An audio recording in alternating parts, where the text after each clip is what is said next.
Ladies and gentlemen, welcome back to the channel and welcome to the preview show. Celtic kick off their Europa League campaign tomorrow night against, well, none other than Real Betis over in Seville. A tie that was really tough that, as of this morning, has been made even more tougher. Celtic will be without key players going into this game. We'll talk about how we overcome that in this video. But it's the start of a group stage where we really need to improve on our European performances last season. We've been given the toughest circumstances to do it though.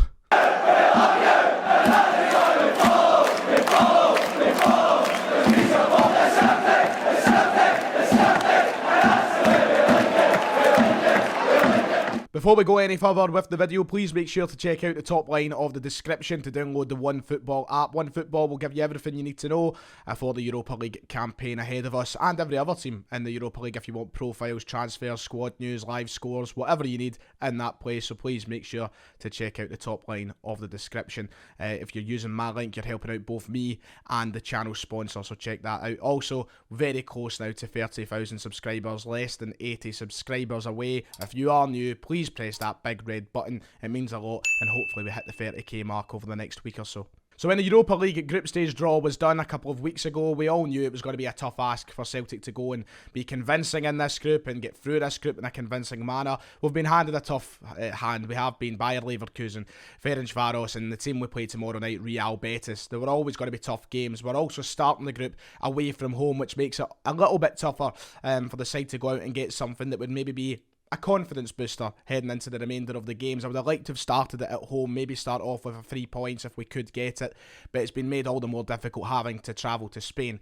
It's also been made even more difficult with the fact that this morning it was reported that Celtic will be without both Liel Abada and Callum Mcgregor heading into this tie. On top of the list of injuries we already have, we know we're missing Kyogo Furuhashi, we know we're missing Greg Taylor. These are 2 first-team players that we also didn't want to be missing for this game. Callum Mcgregor out with a knock, out with injury. We've yet to hear the extent of that. Liel Abada out for religious reasons. It's not ideal for Celtic as we look at now a situation which I was very, very worried about a matter of weeks ago. Not even that long, a matter of days ago, in fact. If you remember, I sat down after the transfer window had shut and I gave my opinion of the transfer window, and I took a lot of flack for saying that I wasn't most happy because I don't think we've signed enough. I think our squad is very thin and that it was only a matter of time before that was shown and that was exposed. We are now living that reality. We're living the reality of the fact that our squad is now very thin, heading into a massive European game against a side like Real Betis. And let's not sleep on Real Betis, they are a great side. They finished in the top 6 of the Spanish La Liga last season. That's in the top 6 teams in that country, which is arguably, or has been for a long time, maybe not so much now, the best league in the world. You know, this is a top side we're playing. So now we're going to experience that. If you thought the bench was bad at the weekend against Ross County, then God knows what the bench is going to be like tomorrow night. We didn't have a single attacking option on the bench against Ross County. And now we go into the game losing an attacking option in Liel Abada tomorrow night. And we go in losing our club captain in Callum Mcgregor tomorrow night. We are seriously looking at a situation we'll have to consider players from the B list. And we're going to have to talk about maybe Owen Moffat. We're maybe going to have to take Liam Henderson and players like that. Now, nothing bad on them. That's not me slagging them off or discrediting their work.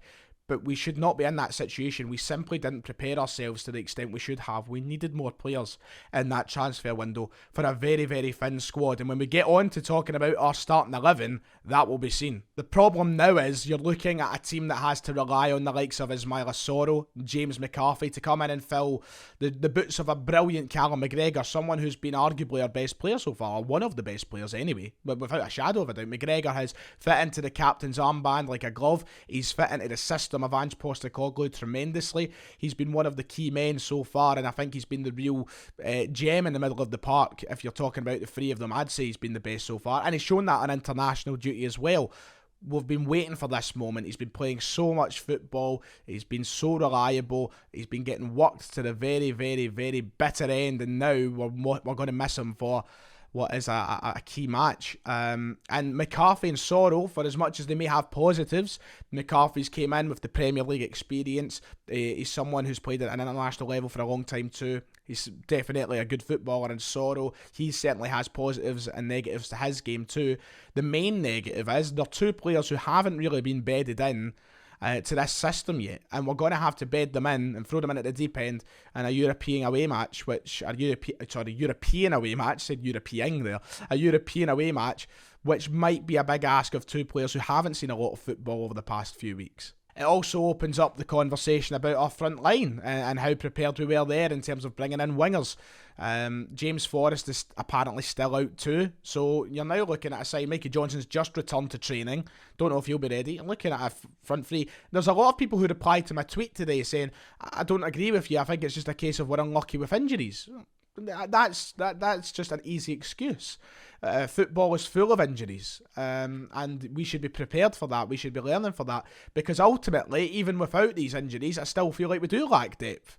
Whether we had a strongest 11 or not, I think the bench could still be doing with a bit of reinforcement. So, we're going to have to face up to these issues. It's going to be a tough ask. But now we head into this Real Betis game, and ultimately to talk about that game itself, I think the best thing to do as a Celtic supporter is set your expectation levels to rock bottom.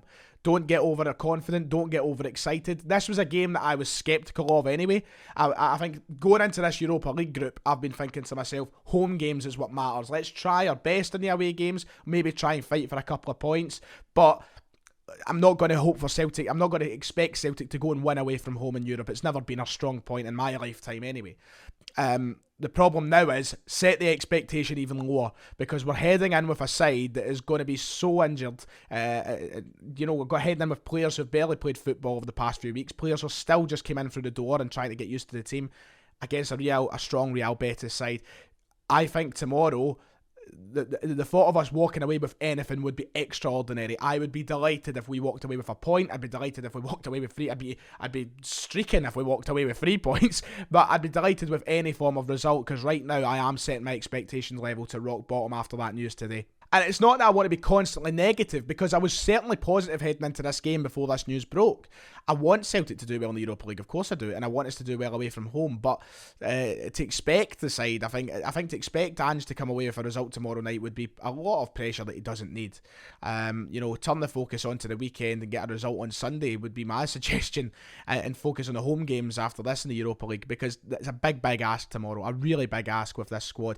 Real Betis weren't on great form heading into this, and that gave me confidence, but as soon as you lose someone like Mcgregor and someone like Abada, the conversation changes. So a bit on the opposition then. Real Betis, they haven't had the cleverest start to the season. They've struggled a little bit, and if you watched my video yesterday, you'll know all about that. If you haven't, I suggest you go back and watch it. It was fun to make, a lot of effort went into it as we previewed and looked at all 3 teams Celtic will come up against. Real Betis are managed by familiar face Manuel Pellegrini. If you don't remember, Pellegrini, a former Premier League winning manager with Manchester City. He's got a talented squad over there at Betis. They've got players that you will recognise, Nabil Fekir being the main one of those. He hasn't had a great start to this season, no goals, no assists, but he's certainly the type of player that, given the space and the moment, will cause our centre-halves and cause our team a world of hurt. He's got the talent, he's got the technical ability, he's got that sort of, he could do nothing for 89 minutes, but as soon as he has the ball and a bit of space, he could pop one in, and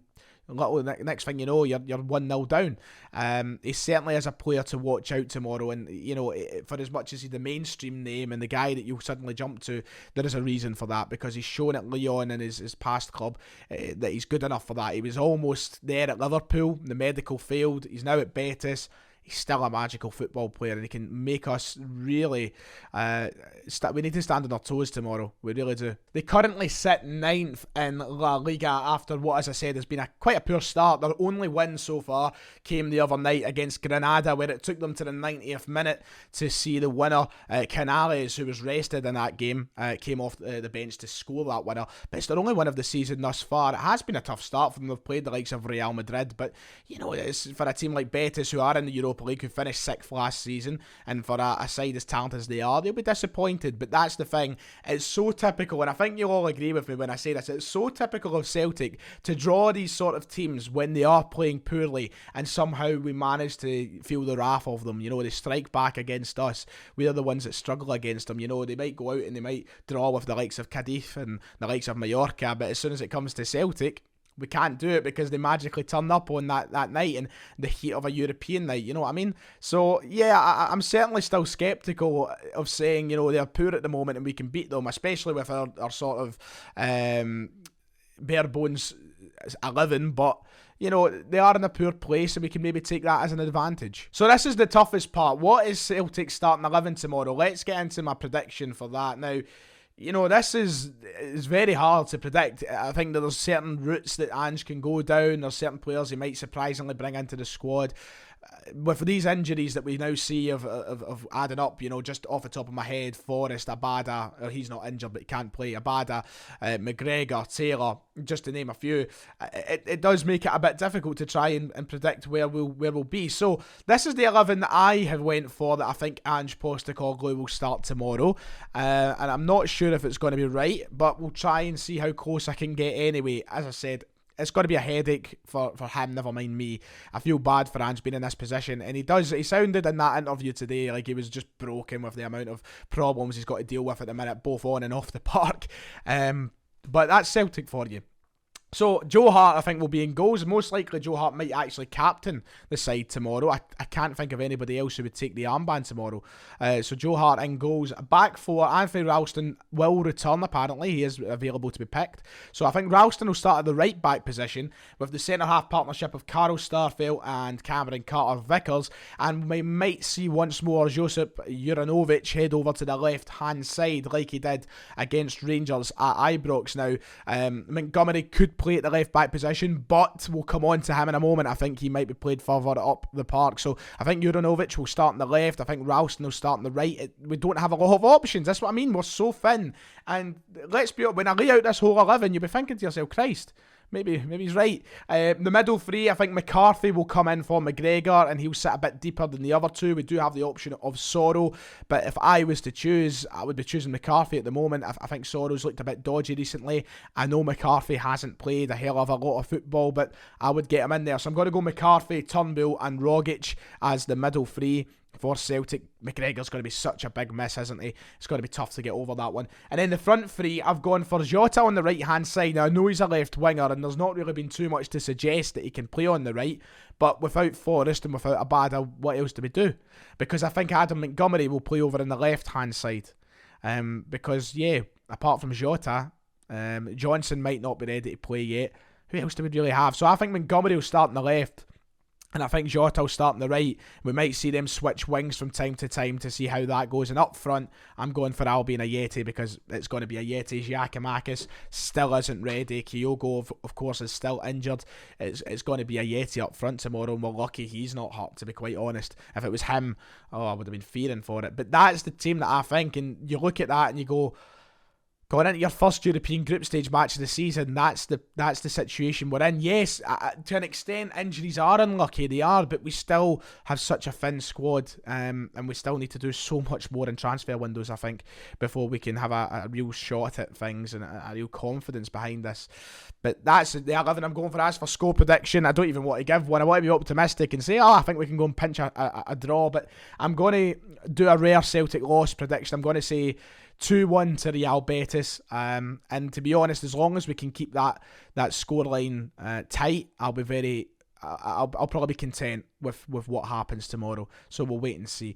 Lads, if you've enjoyed, make sure to hit like and subscribe. It is much appreciated, and yeah, till next time, see you next time.